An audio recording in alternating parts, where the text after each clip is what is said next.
Güyslan doyurmak haftanın süresinde bütün Moldova devletinde geçerler türlü toplantılar, seminarlar, nerede bakılır Güyslan doyurmanın faydası uşaklara deyini. Ana sütü küçük uşacıklara deyini ideal yemek angısı verir hepsi lazımlı vitaminleri hani uşak büyüsün sağlıklı. Uzmanlar nasatlaylar doyurma uşağı ana sütünden onun doğmasının ilk saatlarından da uzatma onu uşağın 2 yaşına kadar. Uzmanlar çizgilerler hani Güyslan doyurmak önemli değil sadece uşağın sağlığına ama ananın da.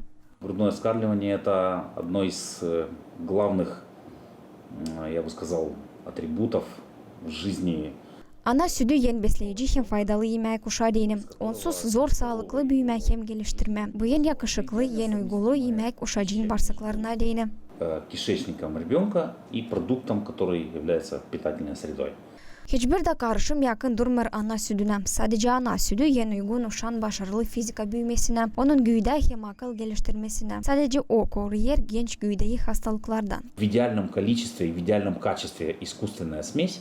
Yemek resurstan kare ana sütü o bir kavi korumak resursu. Sütte var türlü vitaminler A hem G grupanın imunoglobulinleri angılar bakteriyalardan hem infeksiyalardan koruyarlar. Onlar girerler uşağın güydesine de uşak kablider hazır hem pek bir kavi natural korumasını. Hepsi karışımlar uşaklara deyini olursa onlar uygun dozada ya da en yüksek kalitede süte çok benzeyen ana sütten ta kavi korumak yok çünkü hiçbir şey vermer o imuniteti angısını verir güyslen doyurmak ana.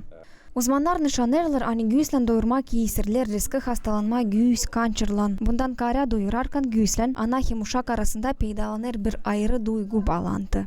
Для ребенка это намного безопаснее, намного грудное молоко дает, хотя бы первые полгода. Uşa deyini güyslen doyurması daha faydalı. Ana sütü ilk uşağın 6 aylarında verir imunitet, koruyar alergiyadan, daha hızlı kabul edilir uşakla. Duygular da elbette farklı. Bu analık duyguları duyarsın hani sen ana, hani bu senin paycağızın.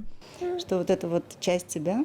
Güyslen doyurmanın var tabir önemli. Uşa her zaman yakışır problemasız doyurma. Burada hem şimdi. Ana sütü de lazım ısıtma, de lazım şişelere sterilizasyon yapma hem karıştırma karışımları. Doktorlar çizgilerler hani ana sütü o yen ilk hem yen iyi iş. Hangisini ana yakışır versin kendi uşağına onun yaşamanın ilk yıllarında. Doğru ikizli Sergey Georgiev, Alexey Gerçi haberler gerte.